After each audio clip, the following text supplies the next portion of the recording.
Assalamualaikum warahmatullahi wabarakatuh. Alhamdulillah. Allahumma ma asbaha bina min ni'matin aw bi ahadin min khalqika faminka wahdaka la syarika lak walakal hamdu walakal syukur.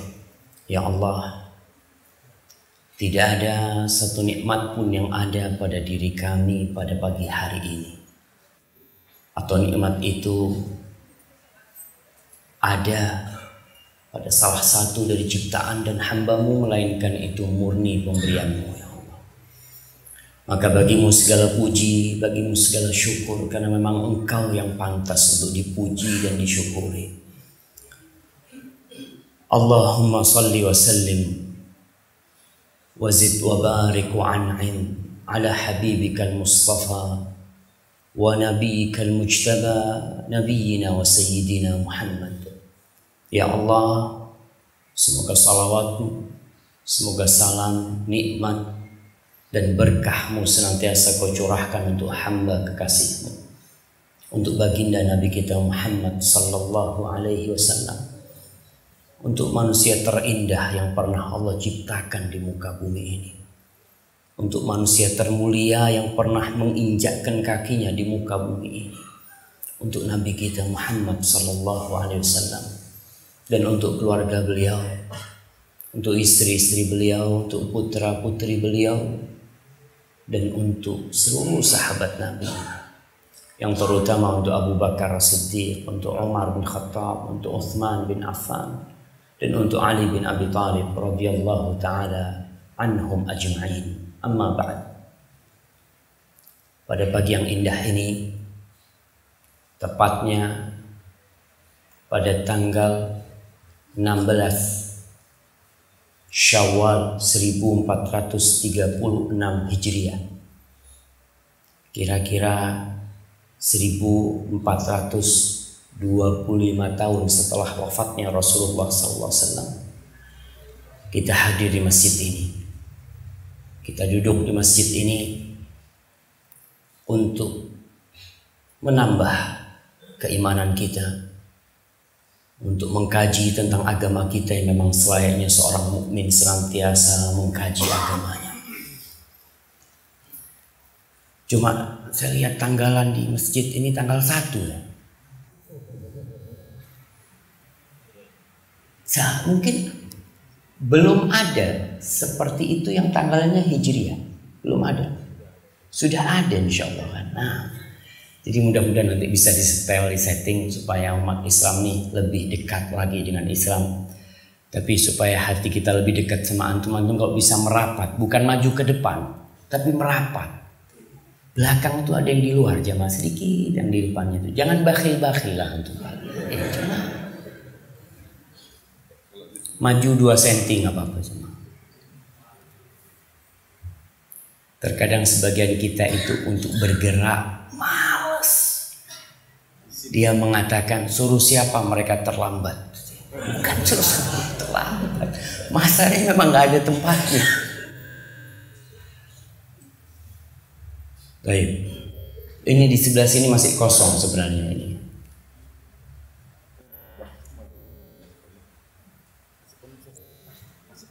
Di luar.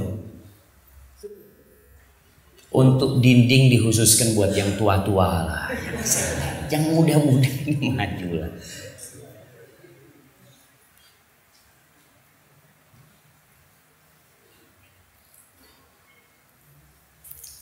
Ma'asyiral ikhwah rahimakumullah. Ada satu yang menarik di masjid ini. Namanya saya bingung. Masjid Sadar gitu. Jadi memang untuk orang-orang yang sadar beragama yang datang ke rumah Allah ini. La ikraha fid din. Qad tabayyana ar-rusydu minal ghayy. Allah Subhanahu wa taala mengatakan tidak ada pemaksaan dalam beragama. Enggak ada. Sudah nampak yang hak. Sudah nampak kebatilan, tinggal terserah kita mau kemana. Allah tidak suka dan Allah juga tidak mau hubungan dia sebagai pencipta dengan hambanya atas keterpaksaan. Nggak enak kita datang ke masjid terpaksa, ini nggak enak. Dan Allah nggak mau. Allah subhanahu wa ta'ala memberikan kebebasan kepada hamba-hamba ciptaannya. Allah mengatakan, "Faman syaa falyu'min wa man syaa falyakfur." Ente mau beriman silahkan, monggo. Yang mau kafir monggo. Nggak ada, Allah nggak butuh dengan rukuk kita, Allah nggak butuh dengan sujud kita. Tapi Allah menginginkan seorang hamba ini, tatkala dia mengabdi kepada penciptanya, didasarkan cinta, didasarkan kasih sayang.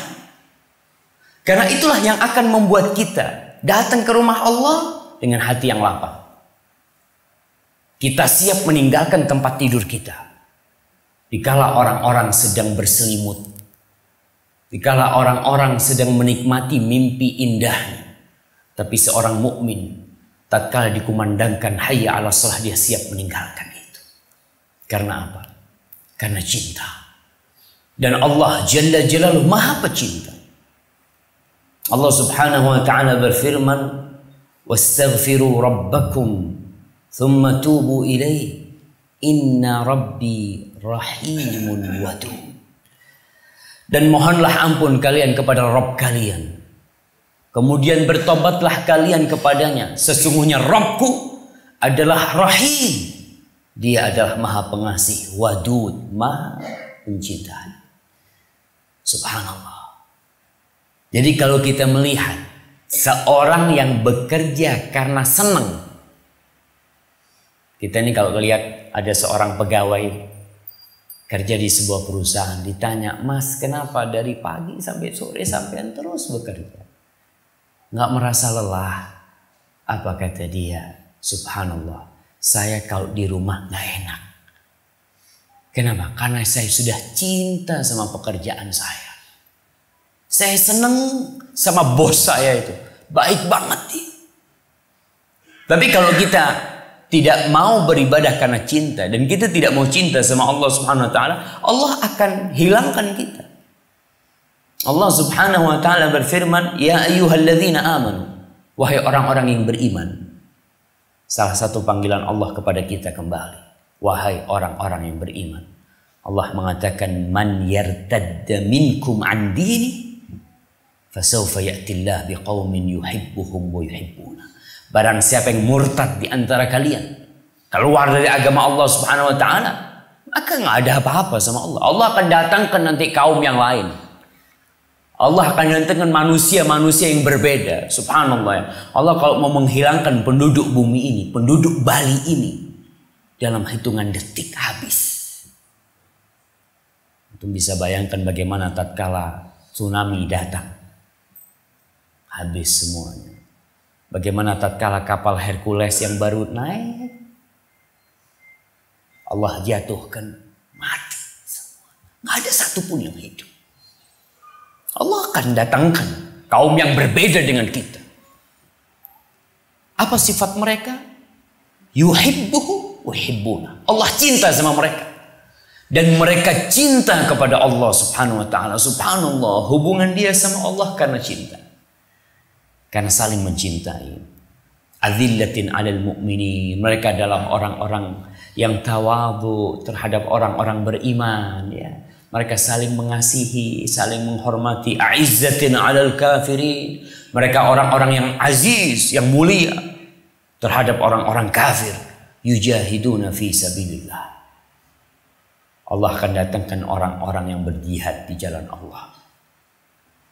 Orang-orang yang menegakkan agama Allah Subhanahu wa ta'ala dengan cara yang benar.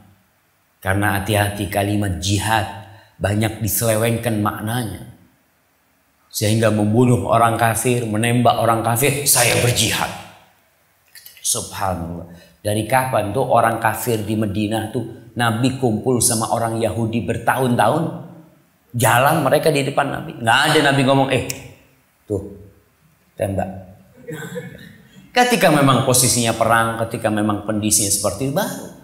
Tapi bukan berarti ada orang kafir lewat ditembak. Karena ada pemahaman seperti itu. Sampai ada teman-teman mungkin sebagian muslim yang pulang dari dari Afghanistan. Ada yang pulang ke Yambu.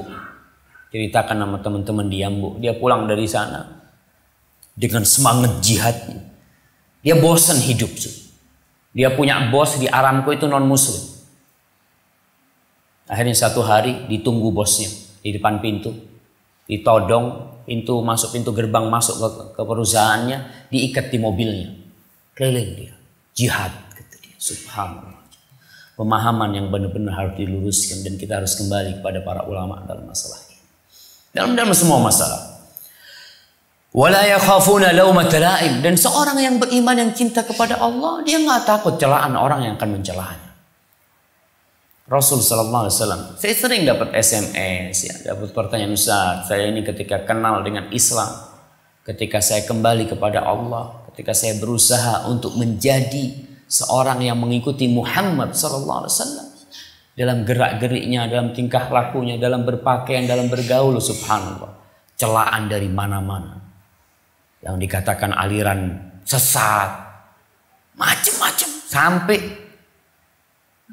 di Jawa sana ada seorang ustadz khutbah Jumat mengatakan salah satu tanda aliran sesat itu, kata dia, kalau sholat pakai bahasa Madura tuh yang ceramah, nabeng soko.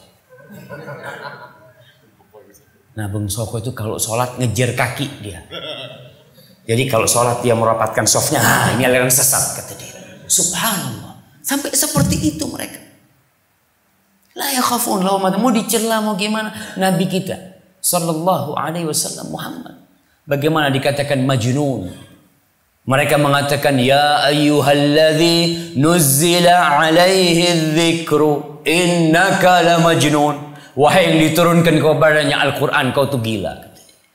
Nabi kita alaihi salatu wassalam dikatakan sahir, penyihir, dikatakan kahin, dukun, dikatakan meresahkan umat, dikatakan itu Rasulullah SAW. Tapi seorang mukmin, ya, dalam menegakkan kebenaran dia tetap bersama Rabbnya. Kenapa? Karena ada cinta. Yuhibbuhum wa yuhibbuna. Dzalika fadlullah yu'tihi man yasha. Wallahu wasi'un alim. Ma'asyiral ikhwah, dengan cinta yang sulit akan menjadi mudah. Dengan cinta yang berat akan menjadi ringan. Dengan cinta yang buruk akan menjadi indah. Dengan cinta yang jauh akan menjadi dekat. Saya yakin yang datang ke masjid ini bukan tetangga masjid. Mungkin orang-orang yang jauh. Tapi kenapa dia datang ke rumah ini? Karena ada cinta mereka kepada Allah Subhanahu wa Ta'ala. Dia datang ke tempat ini.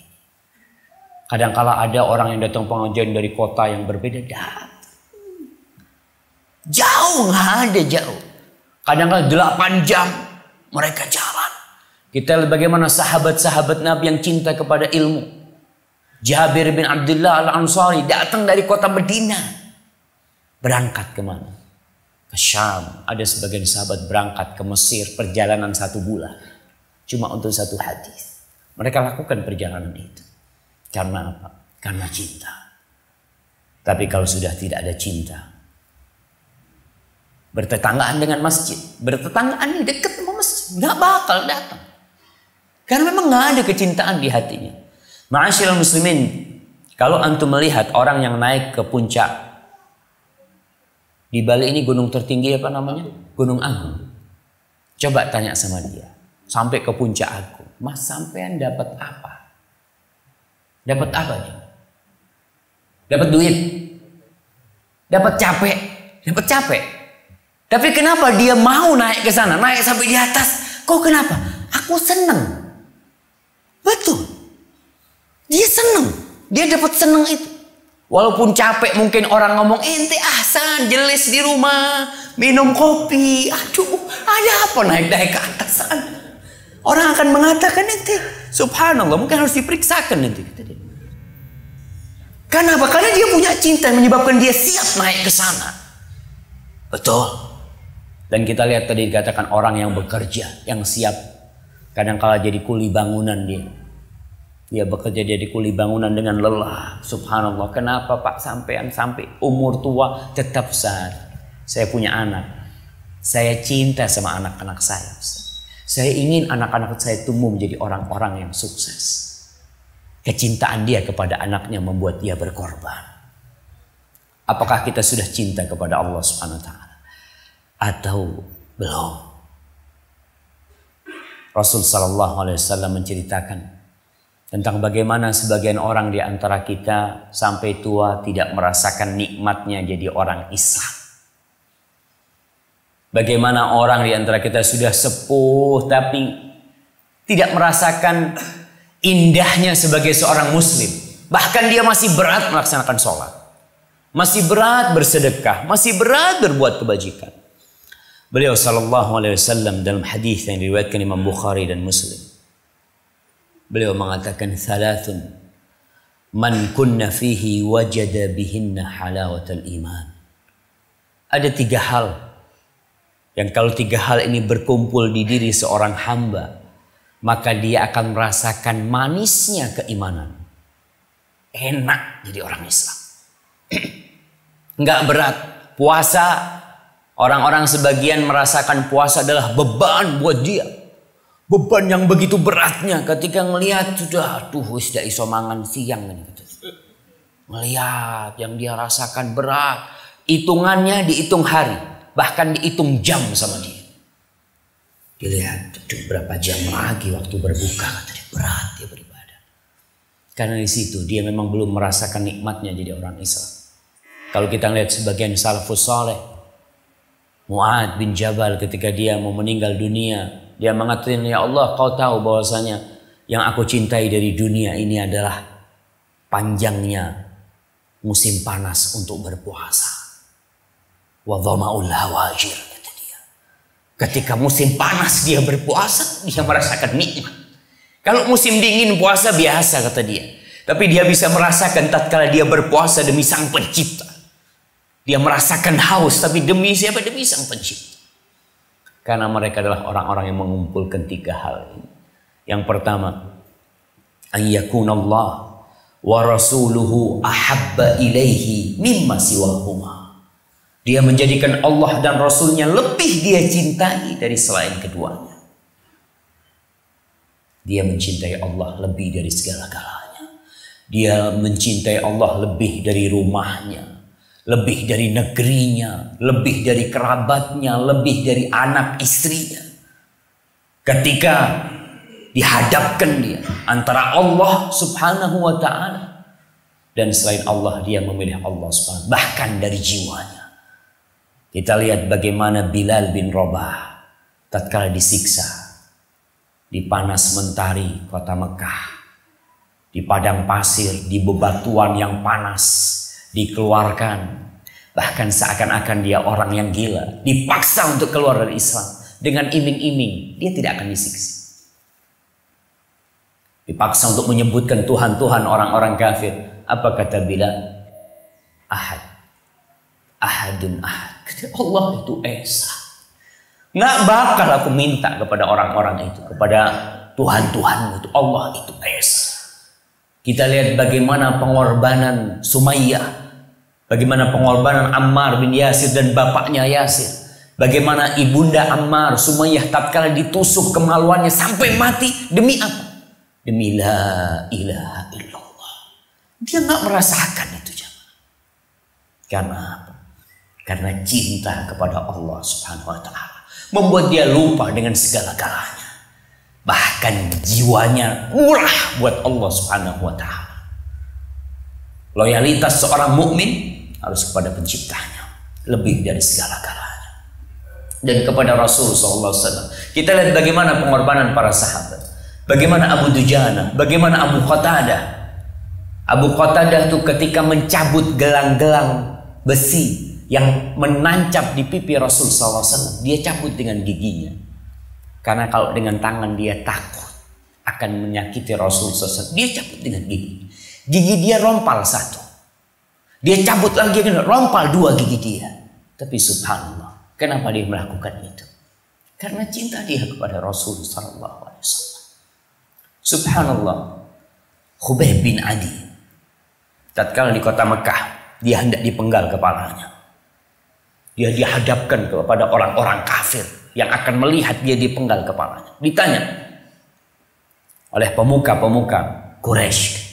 Apa kata orang-orang Quraisy? Atuhibbu anna Muhammadan makanak hadha sallallahu alaihi wa ala alihi wasallam. Khubayb, kau mau enggak Muhammad menggantikan kau di sini sebagai tempatmu, Muhammad yang dipenggal? Apa kata dia? Ma waditu anni fi baiti.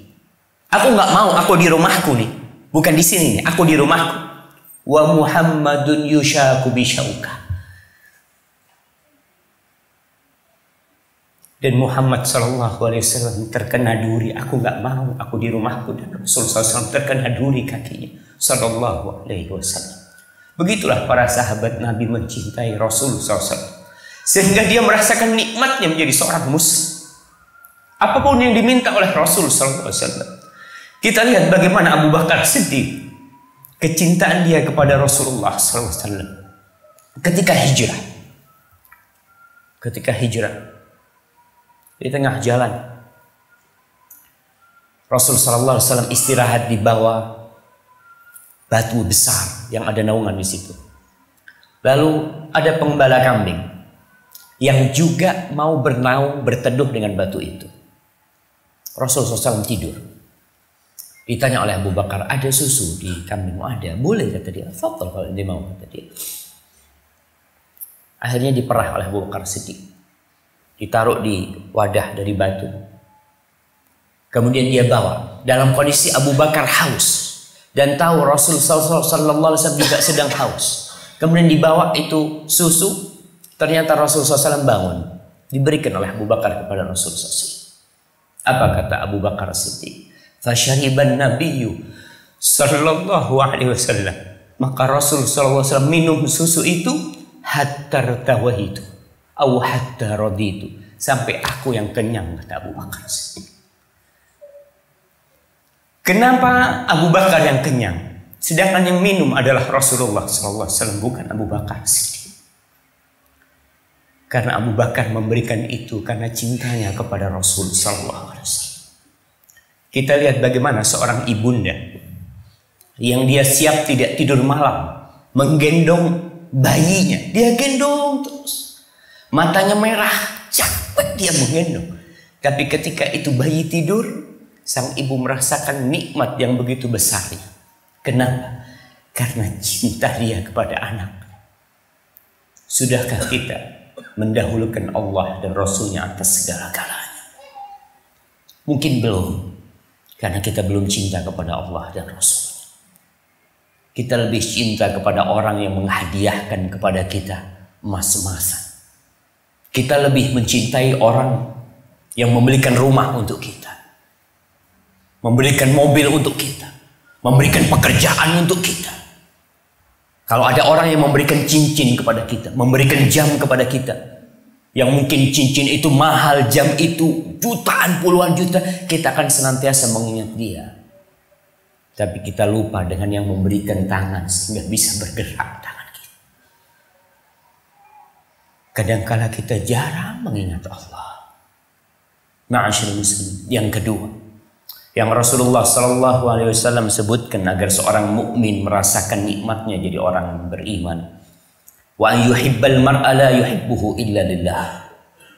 Dan dia tidak mencintai orang lain kecuali karena Allah Subhanahu wa taala. Kesukaan dia dengan temannya, dengan ikhwan itu bukan karena manfaat dari orang itu kepada dia. Bukan karena maslahat yang dia dapatkan dari orang itu, bukan. Tapi karena orang ini dicintai Allah Subhanahu wa taala, dia mencintai. Dan yang ketiga, wa an yakraha an ya'uda ila al-kufri ba'da an anqadhahu Allah min kama yakrah an yulqa fin-nar. Dan dia harus benci untuk menjadi orang kafir lagi setelah Allah selamatkan dia.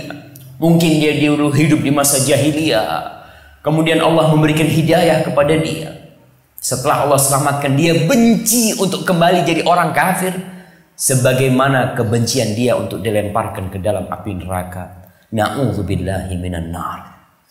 Ma'asyiral muslimin rahimakumullah. 3 hal yang kalau kita berusaha untuk mendapatkannya, Kita lihat nih, 3 hal ini berkaitan dengan hati semua. Cinta kepada Allah dan Rasulnya, mencintai orang lain karena Allah, dan benci untuk kembali menjadi orang kafir, dan tempatnya itu semua di hati kita. Ma'asyiral muslimin rahimakumullah. Allah Subhanahu wa taala berfirman, mempertanyakan kepada kita kebenaran cinta kita. Allah mengatakan, "Qul in kana aba'ukum wa abna'ukum wa ikhwanukum wa azwajukum wa ashiratukum wa amwalun iqtaraftumuha wa tijaratun takhshawna kasadaha wa masakinu tardawnaha ahabba ilaikum minallah wa rasulihi wa jihadin fi sabilihi fatarabbasu hatta ya'tiyallahu bi amrih wallahu la yahdil qaumal fasiqin." Katakan Muhammad kepada orang-orang itu, dan hari ini saya sampaikan kepada orang-orang yang beriman juga. Andai kata orang tua kalian, saudara-saudara kalian, istri-istri kalian, pasangan-pasangan kalian, suku kalian, harta yang kalian kumpulkan, perdagangan yang kalian takut akan rugi, rumah yang kalian bangun, itu lebih kalian cintai daripada Allah dan Rasulnya, dan daripada jihad di jalan Allah, maka tunggu, kalian tunggu sanksi dari Allah Subhanahu wa taala. Allah tidak akan memberikan hidayah kepada orang-orang fasik. Allah Subhanahu wa taala akan menguji kebenaran cinta kita. Karena ngomong cinta gampang. Hanya 5 huruf yang semua orang bisa mengatakan. Tapi bagaimana Allah menguji Nabi Ibrahim? Allah mengatakan Jalla Jalaluhu, wa idzibtala Ibrahim rabbuhu bikalimatin fa'atammahun. Allah menguji Ibrahim dengan satu hal yang subhanallah sangat dahsyat sekali. Kecintaan dia kepada orang tuanya. Bertahun-tahun Nabi Ibrahim nggak punya anak. Sampai dikatakan lebih 70 tahun ya, lebih 80 tahun, hampir 100 tahun ya nggak punya anak. Akhirnya dia punya anak yang bernama Ismail. Bagaimana orang punya anak tunggal yang ditunggu puluhan tahun, maka kecintaan dia tidak bisa dibayangin. Bagaimana kegembiraan Ibrahim dengan putranya Ismail. Apa yang terjadi? Allah Jalla Jalaluhu menyuruh Ibrahim berpisah dengan putra tercintanya. Allah memerintahkan kepada Nabi Ibrahim untuk meletakkan istrinya Hajar dan Ismail di kota Mekah. Nabi Ibrahim di mana? Mungkin sebelumnya di Irak, kelak akan ada di Palestina. Sebuah perjalanan yang jauh sekali. Ditinggalkan di sana. Nabi Ibrahim subhanallah, betapa sedihnya anak nih yang masih dalam susuan harus dia tinggalkan. Yang ditunggu-tunggu, baru berapa bulan suruh berpisah dengan anak tuh. Nabi Ibrahim lakukan. Ditinggal tuh di sana. Selesai. Nggak bisa melihat anaknya kecuali jarang-jarang beliau menengok anaknya. Datang menengok putranya Ismail. Ismail sudah gede. Sudah remaja. Sudah ngerti. Datang ke sana. Allah perintahkan kepada Ibrahim alaihissalam untuk menyembelih Ismail. Allahu Akbar. Nih baru ketemu disuruh sembelih anak. Nabi Ibrahim mengatakan, "Ya bunayya inni ara fil manami anni adbahu fanzur madza tara." Wahai ananda, aku melihat dalam mimpiku aku menyembelihmu. Bagaimana menurutmu? Ya abati fa'al ma tu'mar satajiduni insyaallah minas sabirin. Dia tahu nih abahnya lagi diuji nih. Kata Nabi Ismail, sudah abahku, kalau itu perintah Allah lakukan. Insyaallah kau akan mendapatkan aku termasuk orang-orang yang sabar. Subhanallah, disembelih Ismail, disembelih. Bukan sekedar apa ya, niat ya, bukan, dibawa Ismail. Bawa pisau Nabi Ismail mau nyembelih putra. Subhanallah, dilakukan hal itu. Begitulah Allah menguji seorang hamba yang mengatakan cinta kepada Allah Subhanahu wa taala. Kita pun akan diuji. Diuji di harta kita, di keluarga kita, di semuanya. Dan akan tampak siapa di antara kita yang benar-benar cinta kepada Allah dan atau dia hanya main-main dalam kecintaannya. Kalau dapat nikmat cinta, dapat bala, inqalaba ala aqibai. Dia lari dari Allah Subhanahu wa taala. Ma'asyiral muslimin rahimakumullah, tanda seorang yang cinta kepada Allah, dia akan taat dan patuh kepada perintah Allah. Apapun perintahnya. Perintah itu bertentangan dengan jiwanya, bertentangan dengan keinginannya. Kalau ini perintah Allah, dia akan lakukan. Kita melihat seorang yang menjadi tentara, kepada siapa dia memberikan loyalitasnya? Kepada komandannya.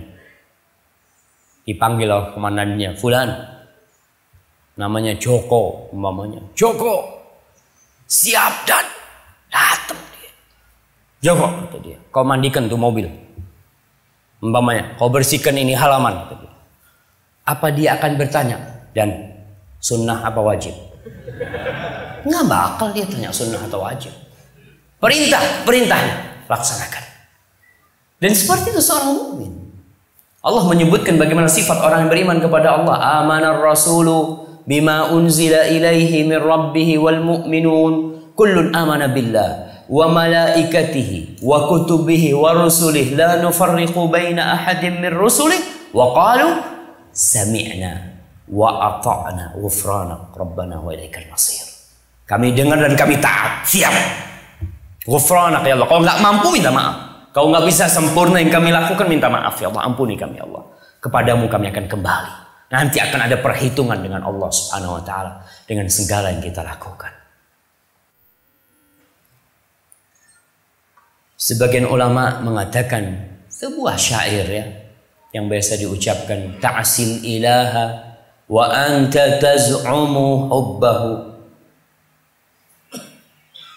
Kau bermaksiat kepada Allah dan engkau mengklaim bahwasanya engkau cinta kepada Allah Subhanahu wa taala. Ini satu hal yang nggak bisa. Nggak bisa itu terjadi. Seorang yang saling mencintai, suami istri ini, ketika istrinya ngomong, "Bang, aku kepingin soto lah bang," kata dia. "Tolong abang belikan," kata dia. Apa kata suaminya? "Apa yang kau minta aku akan berikan istriku." Subhanallah. Karena dia cinta, apapun, kemana dia akan lakukan. Karena memang orang yang cinta itu dia akan taat kepada kekasihnya, apapun yang diminta. Bagaimana tatkala yang meminta kepada kita adalah Allah Subhanahu wa taala. Allah minta kita keluarkan harta. Umpamanya ini sedekah. Allah suruh kita sedekah. Dan sifat orang-orang yang beriman, wa mimma razaqnahum yunfiqun. Dan dari apa yang kami rezekikan kepada mereka, mereka berinfak. Ingat nih, setiap yang kita keluarkan itu bukan harta kita. Itu adalah pemberian Allah Subhanahu wa taala kepada kita. Allah suruh, laksanakan. Suruh berangkat haji, suruh sholat, suruh apa, laksanakan. Karena itu perintah Allah Subhanahu wa taala dan itu tanda kecintaan seorang hamba kepada yang dia cintai. Kemudian orang yang mencintai kekasihnya, dia akan senantiasa menyebut kekasihnya. Dia akan senantiasa berzikir, berulang-ulang nama kekasihnya dia sebut. Karena dia cinta. Di mana di pasar dia sebut kekasihnya, kemana aja. Naik motornya, dia akan sebut Allah Subhanahu wa taala. Subhanallah, ya Allah, ini mobil motor nih pemberianmu ya Allah. Masuk rumahnya dia akan mengatakan bismillah, ya Allah, nih aku bisa masuk rumah nih karena engkau ya Allah. Dia pakai baju, dia akan ingat dengan yang memberikan baju itu, bismillah ya Allah, ini karena engkau ya Allah. Subhanallah. Dia makan, dia akan mengatakan bismillah. Semua gerak-gerik dia akan bersama asma Allah Subhanahu wa taala. Karena dia cinta dengan kekasihnya. Ma'asyiral muslimin rahimakumullah. Tatkala seorang sahabat datang kepada Nabi minta nasihat, apa kata Rasul sallallahu alaihi wasallam? La yazalu lisanuka ratban bi dzikrillah. Lidahmu jaga untuk selalu basah dengan zikrullah. Subhanallah jemaah. Orang kalau kesandung ketika dia biasa menyebut kekasihnya, yang dia akan ucapkan adalah astagfirullah, bismillah, subhanallah. Karena apa? Karena dia memang cinta dengan kekasihnya. Itulah yang akan jadi sebutan dia. Kemudian orang yang mencintai kekasihnya akan cinta kepada kalam kekasihnya. Allah Subhanahu wa ta'ala menurunkan Al-Quranul Karim. Allah menurunkan firman-Nya. Kata Ibnu Mas'ud radhiyallahu ta'ala anhu, "Man ahabba an ya'lam annahu yuhibbullaha wa rasulahu falyanzur, wa in kana yuhibbul Qur'an fa innahu yuhibbullaha wa rasulahu." Kalau kau ingin tahu kau tuh cinta enggak sama Allah dan Rasulnya, lihat kecintaanmu kepada Al-Quranul Karim. Bagaimana hubunganmu dengan kalamullah? Kalau hubunganmu baik, kau cinta dengan Al-Quran, maka kau cinta kepada Allah dan Rasulnya. Nah, jemaah, kalau kita cinta dengan kalamullah, itu salah satu bukti kecintaan kita kepada Allah Subhanahu wa ta'ala. Allah memulai kitabnya dengan cinta dan kasih sayang. Allah memulai Al-Quran dengan Bismillahirrahmanirrahim. Supaya kita tahu bahwa dari awal sampai akhir isinya Al-Quran ini rahmat. Isinya Al-Quran ini adalah cinta dan kasih sayang Allah kepada hamba. Allah mulai dengan Ar-Rahman. Allah itu maha pengasih. Allah itu maha penyayang. Subhanallah. Tapi bagaimana kita dengan Al-Quranul Karim? Kadangkala cuma Ramadan kita membaca Al-Quranul Karim. Maka usahakan. Jangan pernah kita memejamkan mata kita kecuali kita membaca Al-Quranul Karim. Kalau bisa 1 juz, alhamdulillah. Nggak bisa 1 juz, 1 lembar, alhamdulillah. Nggak bisa 1 lembar, 1 ayat. Dalam artian tidak ada hari yang terlewatkan kecuali di situ kita membaca Al-Quranul Karim. Baca Al-Quranul Karim. Dan kalau kita lihat as-salafus saleh, bagaimana kecintaan mereka kepada Al-Quranul Karim, subhanallah. Orang tua di rumah harus tunjukkan kepada anak-anaknya dia itu membaca Al-Quranul Karim. Jangan baca Qurannya di luar. Karena kesian anak kita tuh. Ketika anak kita tidak pernah melihat bapaknya baca Al-Quran, maka bagaimana akan tumbuh kecintaan dia kepada Al-Quranul Karim? Mungkin bapaknya baca Quran tuh, baca kok. Tapi bapaknya nggak pernah baca Al-Quranul Karim. Baca di rumah, di ruang tamu, sambil minum kopi, sambil apa. Nggak harus kita baca Quran tuh dalam kondisi di atas sejadah ya. Sambil santai pun di depan rumah kita ya. Mau sarapan, nunggu sarapan, baca Al-Quranul Karim. Alhamdulillah sekarang dimudahkan. Subhanallah ya. Allah mengatakan walaqad yassarnal Qur'ana lidzikr fahal min muddakir. Sesungguhnya kami sudah memudahkan Al-Quran itu untuk diingat. Adakah di antara kalian yang mau mengingatnya? Usahakan tiap tahun hafalan Quran kita tambah. Masa umur 55 tahun hafalan Qurannya tetap qul huwallahu ahad, qul a'udzu bil falaq, qul a'udzu bin nas. Tapi kalau fulus gaji selalu ingin tambah. Padahal derajat kita nanti di surga sesuai dengan banyaknya hafalan Al-Quran kita. Akan dikatakan kepada sahibul Quran, iqra warattil warqa kama kunta turattil fid dunya fa inna manzilataka 'inda akhiri ayatin taqra'uha atau kama qala Rasul sallallahu alaihi wasallam. Akan dikatakan kepada orang yang membaca, yang hafal Quran ini, baca, tartilkanlah dan naiklah derajat. Tuh, akan naik derajatnya dengan banyaknya hafalan Quran. Derajatmu akan berhenti di akhir ayat yang kau baca. Tapi kalau umpamanya cuma 3 surat, ya sudah. Cuma sampai berapa derajat ya. Alhamdulillah, apalagi orang-orang yang sudah tua. Jangan dikatakan Ustaz, orang sudah tua susah hafalannya. Susah dia menghafal. Subhanallah, Quran beda. Allah mengatakan walaqad yassarna. Kami sudah memudahkan. Di Madinah ada orang baru mulai menghafal Al-Quran umur 60 tahun. Umur 63 hafal Al-Quran Karim. Subhanallah. Kenapa niat? Allah mudahkan. Tinggal mau tidak kita membaca Al-Quran Karim. Ma'asyiral muslimin rahimakumullah.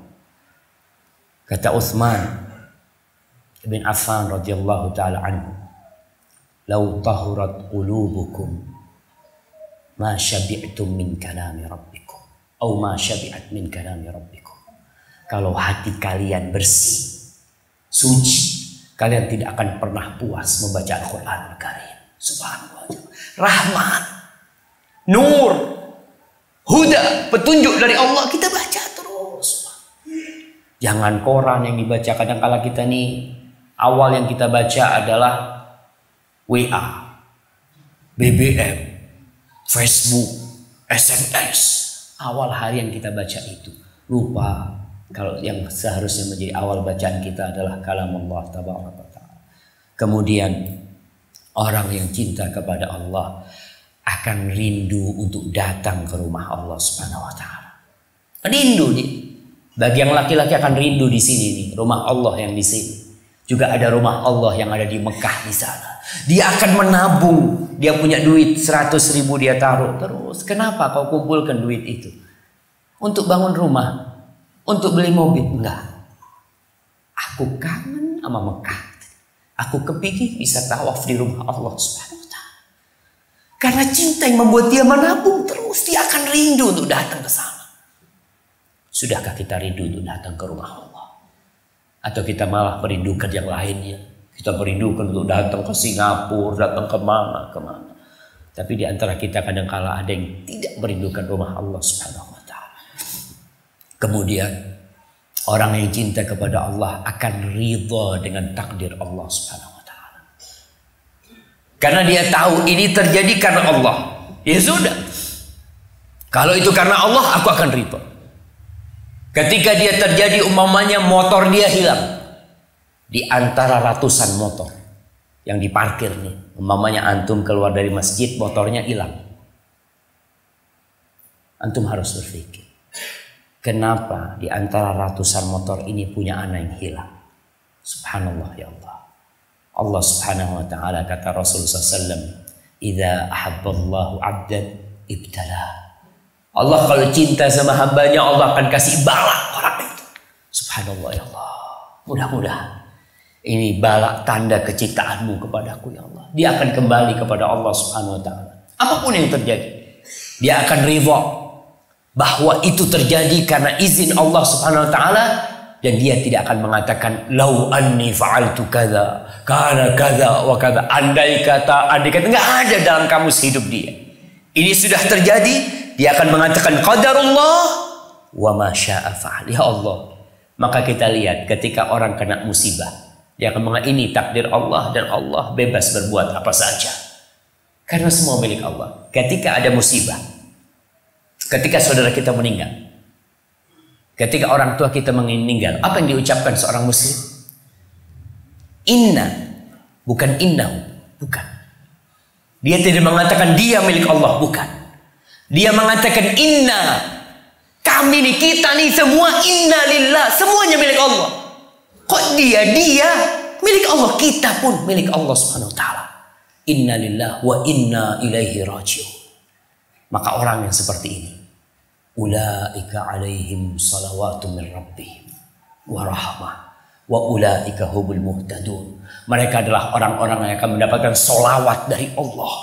Allah bersolawat kepada dia, kepada orang yang ridha dengan takdir Allah Subhanahu wa ta'ala. Antum masih ingat dengan hadis seorang anak yang dicabut nyawanya. Ketika Allah menanyakan kepada malaikat-malaikatnya, qabattum walada 'abdi, kalian cabut nyawa hamba, anak hambaku? Naam, kata malaikat. Qabattum samrata fuadi, kalian cabut nyawa buah hatinya yang dia cintai, kalian cabut? Naam, iya ya Allah. Lalu Allah bertanya, wa huwa a'lam bima qala. Madza qala 'abdi? Apa yang dikatakan hambaku? Allah tahu dengan apa yang dikatakan hamba. Tapi Allah ingin menunjukkan kemuliaan hambanya ini. Apa yang dikatakan hambaku? Apa kata malaikat-malaikat Allah? Hamidaka wastarja. Ya Allah, dicabut nyawa ke anaknya, dia memujimu ya Allah. Dia memujimu dan beristirja mengatakan inna lillahi wa inna ilaihi raji'un. Maka Allah mengatakan kepada malaikatnya, ubnu li abdi baitan fil jannah wa sammuhu baital hamd. Bangunkan buat hambaku rumah di surga dan kasih nama rumahnya itu rumah pujian. Diuji sama Allah, dia memuji Allah Subhanahu wa ta'ala. Karena apa? Ya Allah, ini takdirmu ya Allah. Kau menentukan hal ini. Kalau aku kumpulkan semua dokter untuk ngobatin anakku, nggak bakal bisa sembuh. Kadang-kadang ada orang yang trauma. yang anaknya sebelum meninggal dibawa ke dokter. Kata dokter, insya Allah nggak masalah, silahkan dibawa pulang, nggak perlu ngamar. Sampai rumah anaknya meninggal dunia. Dia menyesal. Dia mengatakan, andai kata aku bawa ke dokter yang lain, andai kata aku opnam masjid, nggak bakalan bisa kembali. Kalau sudah Allah tentukan, datang ajal. Maka ma'asyiral muslimin, tanda kecintaan seorang hamba, apapun yang terjadi, dia akan ridha dengan takdir Allah Subhanahu wa ta'ala. Dia akan berusaha, dia akan menata hatinya, dan dia yakin bahwa yang terjadi ini sudah dituliskan 50.000 tahun sebelum diciptakannya langit dan bumi. Apa yang membuat dia bersedih hati pada hal itu? Dia serahkan semuanya kepada Allah Subhanahu wa ta'ala. Ma'asyiral muslimin rahimakumullah, orang yang mencintai Allah Subhanahu wa ta'ala, dia akan berkumpul dengan orang-orang yang dicintai Allah Subhanahu wa ta'ala. Nih, kita kalau cinta sama Allah, kita akan cari sohib, kita akan cari teman, dan kita akan mencintai orang-orang yang dicintai Allah Subhanahu wa ta'ala.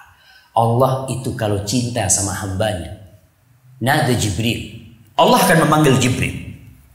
Dipanggil Jibril, ya Jibril, inni uhibbu fulan. Wahai Jibril, aku cinta kepada fulan. Fa'ahibbah, maka kau cintai dia. Kau cintai dia. Fa'ahabbahu Jibril, maka Jibril pun mencintai orang itu. Thumma nada Jibril fi ahli sama. Kemudian Jibril akan menyeru kepada penghuni-penghuni langit, mengatakan kepada mereka, innallaha ahabba fulanan fa'ahibbuh. Allah cinta kepada fulan, kalian semua harus cinta sama dia. Fa'ahabbahu ahlus sama, maka semua penghuni langit mencintai orang itu. Thumma wudi'a lahul qabul fil ardh. Kemudian orang ini diterima di muka bumi ini. Maka kita kalau cinta kepada Allah, kita harus cinta kepada orang-orang soleh. Kita harus berteman dengan mereka. Nggak boleh kita benci dengan orang soleh yang kita tahu nih orang subhanallah, nih orang hamba Allah nih datang ke masjid, dia berusaha melaksanakan sunnah Rasulullah SAW, dia berusaha untuk berdakwah, menjalankan sunnah di rumahnya. Kenapa sebagian orang benci? Karena memang dia belum cinta kepada Allah. Dan Rasulullah SAW meriwayatkan dari Allah Subhanahu wa ta'ala, di mana Allah mengatakan, man adali waliyan faqad adzantuhu bil haqq. Barang siapa yang membenci kekasihku, maka kata Allah, aku mengumumkan perang dengan dia. Allah mengumumkan perang kepada orang-orang yang membenci aulia Allah, membenci wali-wali Allah. Maka kita harus tahu siapa yang harus kita cintai dan siapa yang harus kita benci. Siapa wali Allah? Jangan sampai kita salah meletakkan cinta kita, memberikan cinta kita kepada orang yang seharusnya kita benci. Kata Allah Subhanahu wa ta'ala, wa ma taqarraba ilayya 'abdi bi syai'in ahabba ilayya mimma aftaradtu alaihi. Tidak ada satu hal yang aku suka hambaku untuk mendekatkan dirinya kepadaku lebih dari yang aku wajibkan kepada dia. Jadi kalau ingin menjadi waliullah, yang wajib dilaksanakan. Karena ada pendapat di masyarakat kita, waliullah itu yang meninggalkan kewajiban. Kalau orang nggak sholat, wah, nih waliullah. Ada bahasanya helak atau majdhub. Ini orang-orang waliullah ini udah nggak sholat, nggak bisa. Waliullah itu kata Allah Subhanahu wa ta'ala, dia adalah orang-orang yang melaksanakan kewajiban. Kemudian, wa ma yazalu 'abdi yataqarrabu ilayya bin nawafil hatta uhibbah. Hambaku ini terus mendekatkan diriku dengan yang sunnah-sunnah. Soalnya kalau yang wajib semua sama. Sholat 5 waktu semua sama. Sholat, puasa Ramadan semua sama. Tingkatannya sama. Kalau bicara kewajiban, semua tingkatan orang sama. Dari sisi pelaksanaannya. Walaupun mungkin esensinya beda-beda di sana. Tapi pelaksanaannya sama. Wajib sholat 5 waktu. Tapi ada hambaku yang ingin terus mendekatkan dirinya kepada aku dengan yang sunnah-sunnah. Sholatnya ditambah qobliyah, ditambah ba'diyah, ada duha, ada sholat malam, Kemudian puasanya bukan hanya puasa Ramadan, dia tambah dengan puasa sunnah. Qabliyah, yaitu bulan Sya'ban dia puasa. Kemudian ada Ba'diyah Ramadan, mungkin di bulan Syawal dia terus puasa. Hatta uhibbah, sampai aku cinta sama dia. Jadi kalau ingin dicintai Allah, maka setelah yang fardu, kita laksanakan yang sunnah-sunnah. Karena tadi dikatakan, kalau ada orang yang anak tokoh masyarakat, yang anaknya kiai, gak sholat, gak apa, dikatakan majdub. Apa namanya? Apa majdub itu? Ya sedang ketarik gitulah dia. Tapi dia waliullah. Sampai dikatakan orang itu, dulu di Jember ada seorang kalau ngencingin mobil jamaah, mobilnya bisa jalan. Jadi mobil itu gak pakai bensin, kencingin jalan. Oh ini waliullah ini. Bukan. Kata Imam Syafi'i rahimahullahu ta'ala, kalau ada orang yang bisa terbang atau bisa jalan di air tuh, yang bisa jalan di air, kata dia, aku nggak akan percaya dia itu waliullah atau bukan sampai aku lihat amalan sesuai nggak dengan Al-Quran dan Sunnah. Kalau sesuai, yang wajib dia laksanakan, yang sunnah dia laksanakan, insya Allah ini waliullah. Kemudian kalau kita berbicara tentang waliullah, hati-hati, ada orang-orang yang sunnahnya masya Allah. Kita ini kadang-kala berbuat baik sama orang masya Allah, tapi tidak berbuat baik kepada orang tua kita. Kita tidak berbuat baik kepada istri kita yang menjadi tanggungan kita. Kita bagi-bagi duit nih sama orang. Ada orang yang baik sama orang lain, tapi sama keluarganya pelit, bakhil. Dia melaksanakan yang sunnah, meninggalkan yang wajib. Kata Rasul SAW, ibda biman ta'ul. Mulai kau kalau mau ngasih itu, mulailah yang kepada yang menjadi tanggung jawabmu, bukan kepada orang lain. Soalnya memang kalau kita berbuat baik kepada keluarga kita di rumah itu nggak ada orang tahu, jemaah. Siapa yang tahu? Kita sama istri aja. Kalau kita berbuat baik sama anak kita, kita sama anak kita. Kalau kita berbuat baik kepada orang tua kita, yang tahu kita sama orang tua kita. Tapi coba kita berbuat baik sama sohib di banyak orang, semua orang tahu, memang berat. Maka kita sebagai seorang muslim harus tahu tuh yang namanya fikih prioritas, fikul aulawiyat. Mana yang lebih harus didahulukan dalam urusan menjadi hamba Allah dan kekasihnya, yang wajib tuh. Jangan sholat tahajud sampai jam 3, sholat subuh jam 7.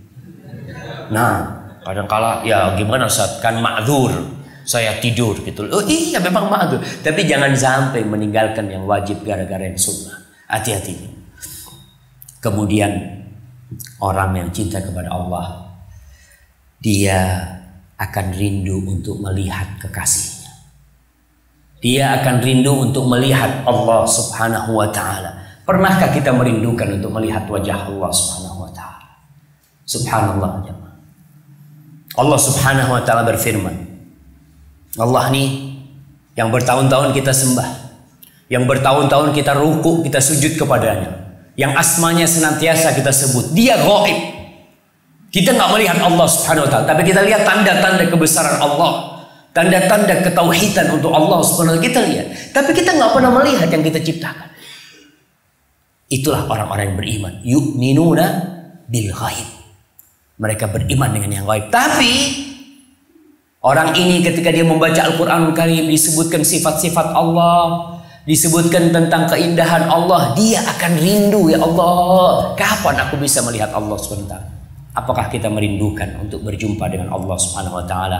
Allah Subhanahu wa ta'ala berfirman, lilladzina ahsanul husna wa ziyadah wala yarhaqu wujuhahum qatarun wala dhillah ulaika ashabul jannah hum fiha khalidun. Di surat Yunus ayat 26. Allah mengatakan bagi orang-orang yang berbuat ihsan, yang berbuat amal kebajikan, maka bagi mereka adalah surga, pahala yang baik, wa ziyadah, dan tambahan. Apa tambahan itu? Melihat wajah Allah Subhanahu wa ta'ala. Rasul sallallahu alaihi wasallam mengatakan dalam hadis riwayat Muslim, idza dakhala ahlul jannah al jannah, apabila penghuni surga sudah masuk surga, qal yaqulullah tabaraka wa ta'ala, ini penghuni surga sudah masuk surga semuanya, yang di neraka sudah masuk neraka semuanya. Allah berkata kepada penghuni surga, hal turiduna aw turiduna syai'an azidukum, Apakah kalian mau tambahan dari aku? Apa kata penghuni surga? Fayaqulun alam tubayyit wujuhana, alam tudkhilna al-jannah. Ya Allah, bukankah engkau sudah mencerahkan wajah kami, memutihkan wajah kami, dan engkau sudah memasukkan kami ke surga. Wa tunjina minan nar, kau selamatkan kami dari api neraka. Qal, maka Rasul sallallahu alaihi wasallam berkata, fayakshiful hijab, maka dibuka tabir itu jemaah. Allah berbicara dari balik tabir, maka dibuka tabir itu. Fama u'tu syai'an ahabba ilaihim minan nadhari ila rabbihim azza wa jalla. Mereka tidak pernah dikasih nikmat yang lebih indah, yang lebih lezat daripada memandang kepada wajah Allah Subhanahu wa taala. Allahumma rzuqna liqa'ak ya rabbal alamin. Ma'asyiral muslimin rahimakumullah. Kalau kita melihat bagaimana para sahabat Nabi mencintai Allah dan Rasulnya, mereka berkorban segala-galanya demi Allah dan Rasul. Bagaimana para sahabat meninggalkan kota Mekah, dia hijrah menuju ke kota Madinah, bukan karena mereka keenakan di kota Madinah, miskin sampai kota Madinah, miskin. Kita lihat bagaimana sahabat-sahabat Rasul SAW, ashabus suffah, nggak bisa makan. Mereka mengatakan kita ini makan kalau ada yang ngasih. Ashabus suffah tuh, mereka tinggalnya di masjid, kalau ada yang ngasih kurma kita makan. Nggak ada, subhanallah. Kita tuh seneng kalau hari Jumat, kata mereka.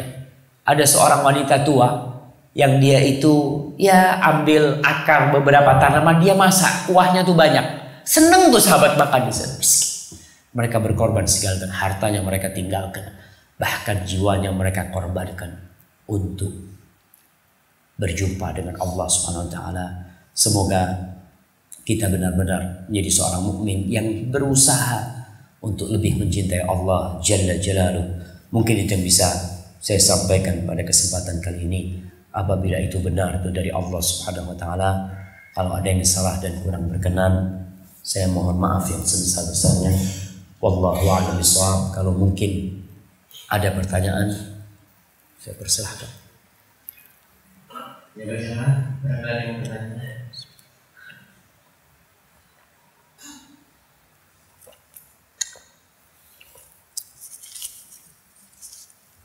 Saya suka sama pertanyaan lewat kertas, jemaah. Kenapa? Kalau nggak bisa jawab enak, ini ditaruh gitu kan. Tapi kalau langsung kan Ustaznya nggak bisa jawab, gimana nih gitu kan? Jadi nggak enak gitu kan. Tapi tetap kalau nggak bisa jawab ya ngomong wallahu a'lam. Gimana lagi memang nggak bisa jawab. Kadang-kala kita ini menyuruh ustadz itu tahu segala-galanya. Nggak mungkin. Kita ini bukan ulama nih. Kita ini baru penuntut ilmu. Ya kalau ustadz kayak Ustadz Fauzi, ahlan wa sahlan. Anak afwan kelas. Nah, barakallahu fikum. Bagaimana hukum berbuka dengan rokok? Wah, keren.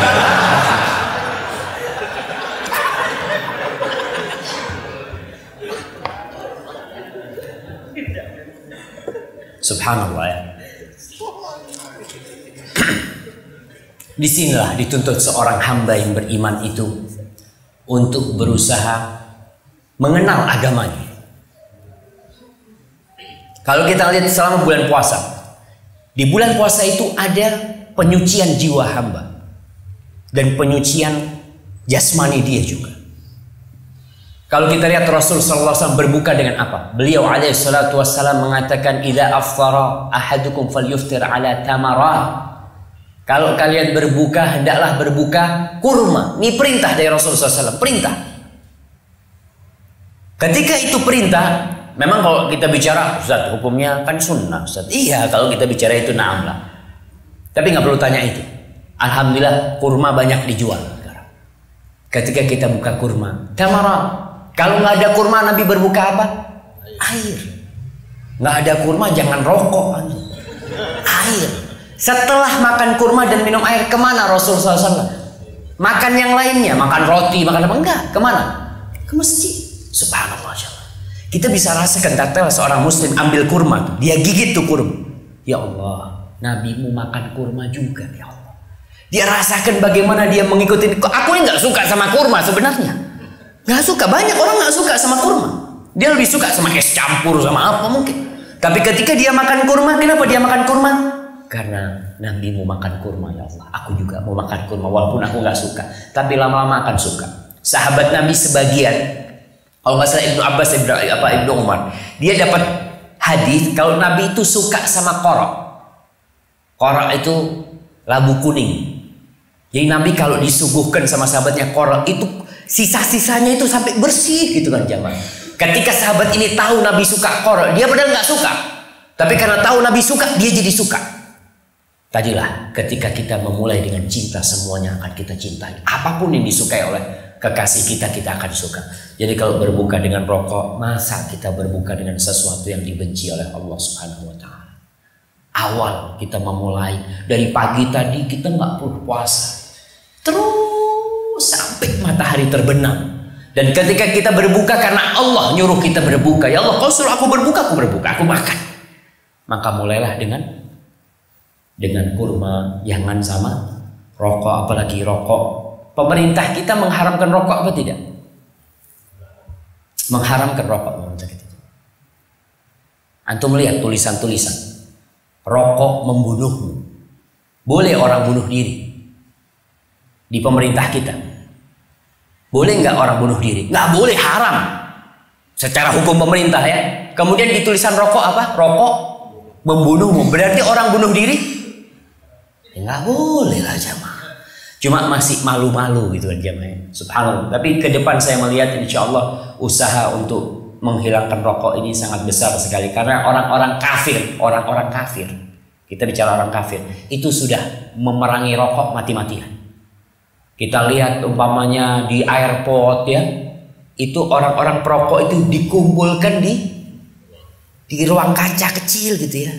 Kalau banyak, subhanallah. Saya punya teman perokok dia masuk ke sana kata dia, kita nggak perlu rokokan, sudah taruh sudah.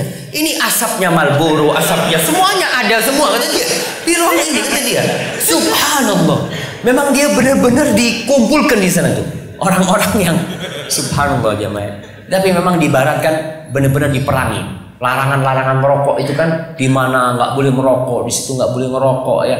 Tapi namanya perokok kadang-kala memang karena sudah candu ya. Saya doalah mudah-mudahan yang merokok bisa berusaha untuk berhenti merokok. Kemudian kalau kita lihat perokok ini banyak yang tidak niat berhenti, tidak niat, tapi kepingin berhenti. Saya kepingin berhenti, tapi tidak niat. Ente kalau ente niat berhenti, yang pertama apa? Berdoa, ya Allah bantu aku untuk berhenti merokok ya Allah. Ketika dia berdoa, Allah mengatakan ud'uni astajib lakum. Minta sama aku akan kabulkan. Tapi nggak pernah minta sama Allah SWT. Dan kemudian saya dapat nasihat dari seorang jamaah, kalau mau berhenti merokok kata dia, jangan ngurangi merokok, jangan. Tapi berhenti. Soalnya kalau ngurangin hari ini 1 pak, besok 3 pak. Ya karena biasanya 4 pak, dia tiap enggak lah saya ngurangin lah, 1 hari cukup 1 batang, 2 batang, besoknya kembali lagi dia. Berusaha jamaah. Tiap kertas saya baca 1 pertanyaannya jamaah ya. Soalnya yang lainnya nanti nggak kebaca.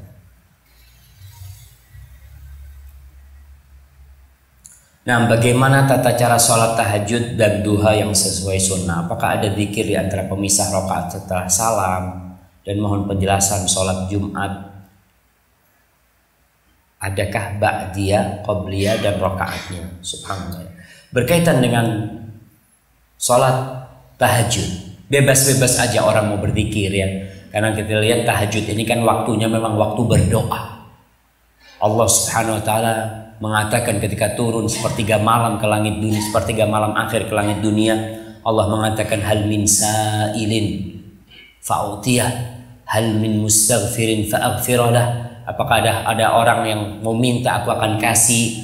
Apakah ada orang yang mau meminta ampunan, aku akan ampuni. Fadhol, kita mau berdoa, tapi mau, dan inti sholat tahajud sendiri adalah doa juga. Ketika rukuk, ketika sujud kita. Dan Allah Subhanahu wa Ta'ala menyebutkan tentang orang-orang yang menghuni surga kelaknya. Allah mengatakan tentang mereka, wabil ashari hum yastaghfirun. Dan di waktu sahur mereka beristighfar. Wallahu a'lam bishawab. Itu yang Anda tahu. Ketika sholat duha kita memang capek mau berzikir, mau disambung ya disambung. Kalau kita melihat memang sholat tahajud Rasul sallallahu alaihi wasallam itu, Aisyah menceritakan beliau sholat 4 rakaat. Jangan ditanya tentang indah dan panjangnya. Kemudian sholat lagi 4 rakaat. Jangan ditanya tentang indah dan panjangnya. Kemudian beliau sholat 3 rakaat. Di sini para ulama menjelaskan sebenarnya sholat Nabi itu 2-2, tapi di keempat beliau istirahat.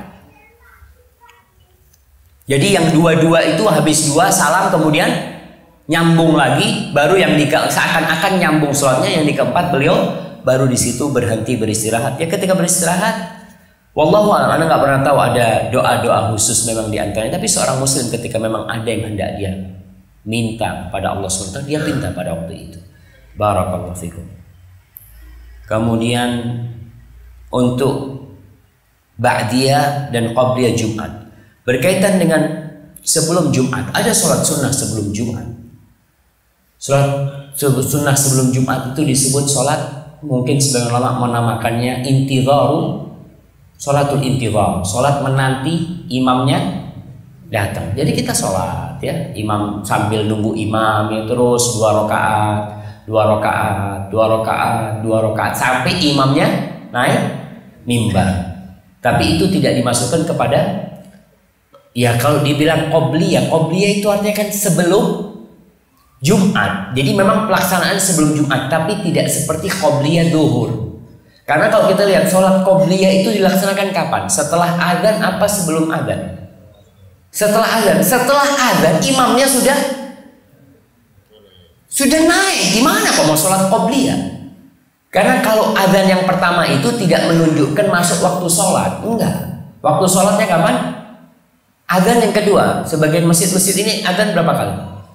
Sekali ya. Ada masjid yang azannya 2 kali. Azan yang pertama itu tidak menunjukkan masuk waktu sholat. Karena dulu azannya itu 1 jam sebelum, kira-kira sejam sebelum azan yang kedua, azannya Utsman bin Affan itu disebutkan. Jadi waktunya cukup lama azan itu dikumandangkan.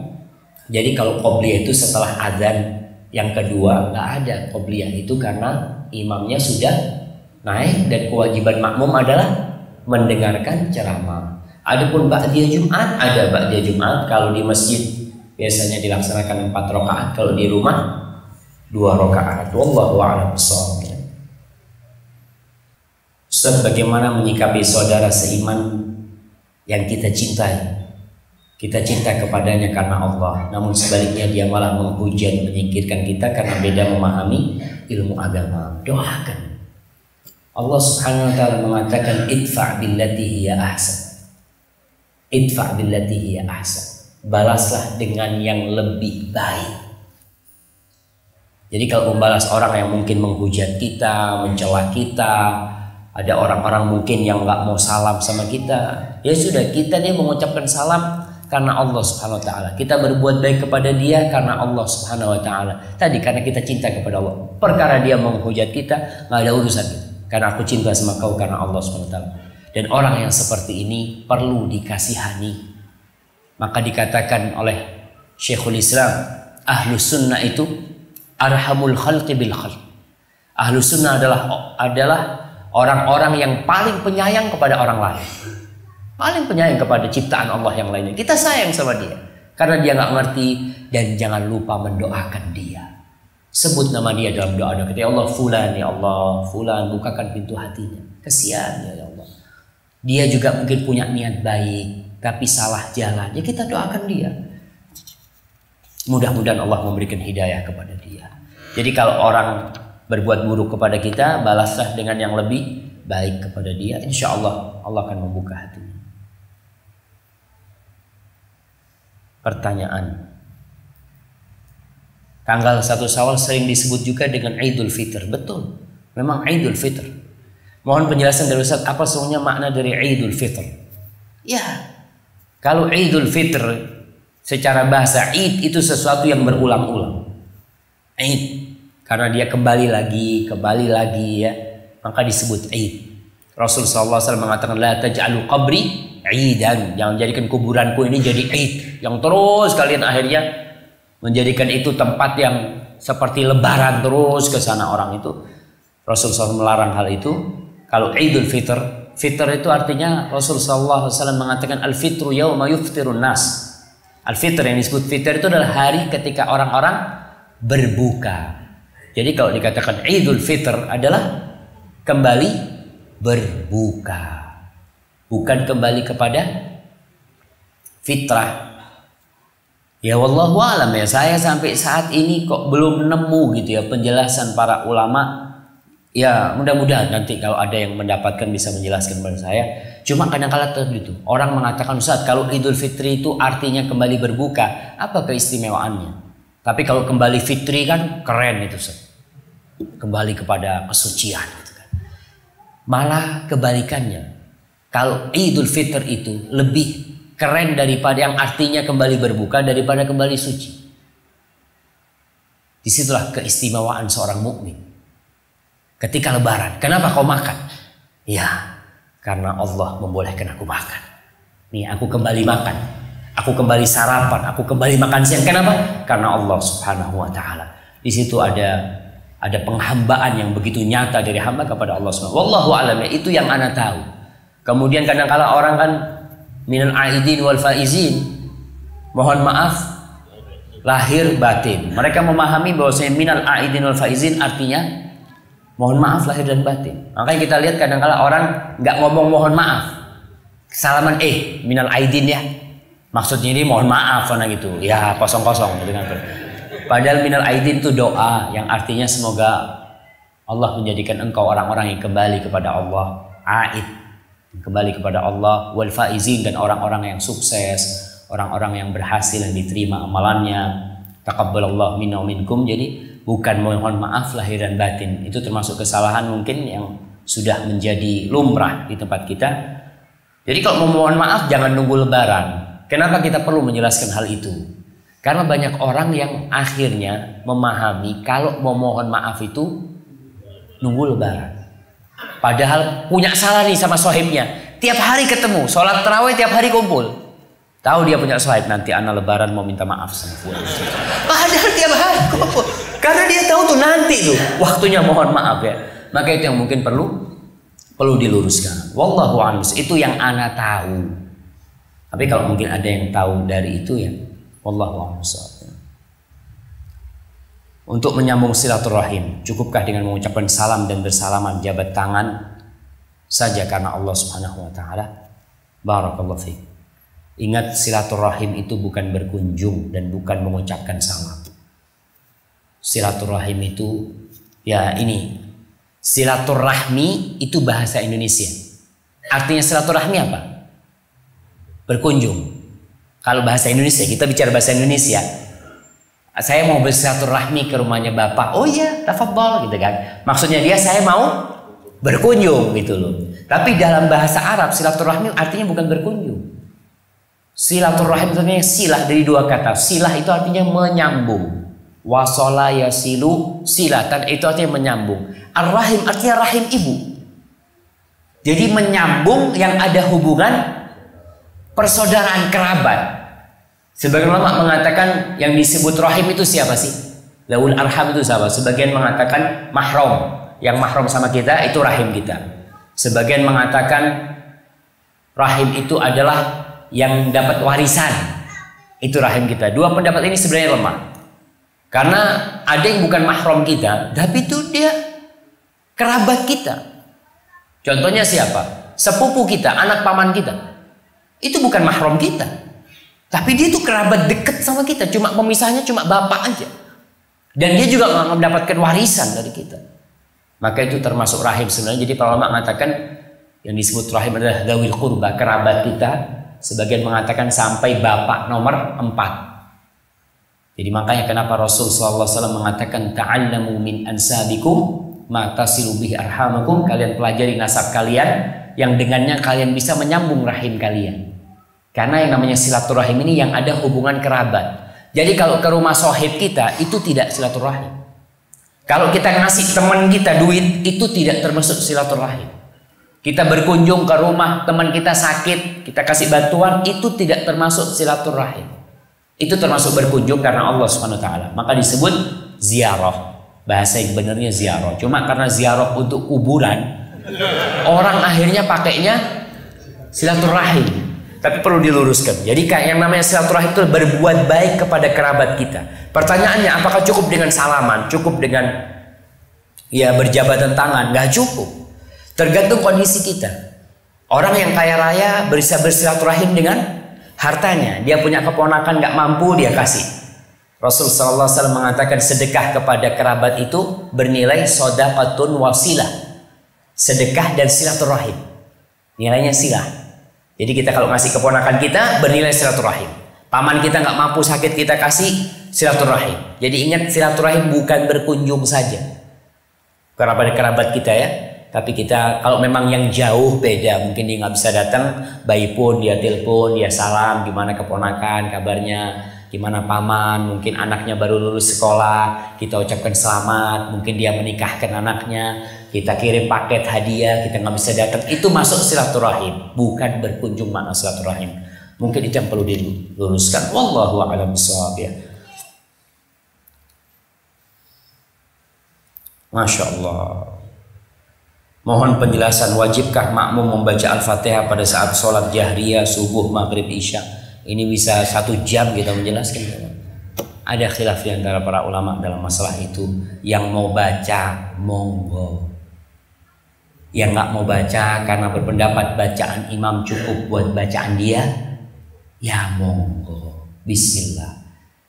Kalau saya ditanya, panjang macam.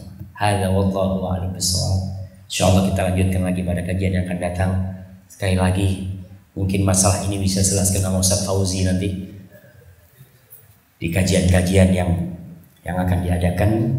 Subhana rabbika rabbil izzati amma yasifun wa salamun alal mursalin walhamdulillahi rabbil alamin. Assalamualaikum warahmatullahi wabarakatuh.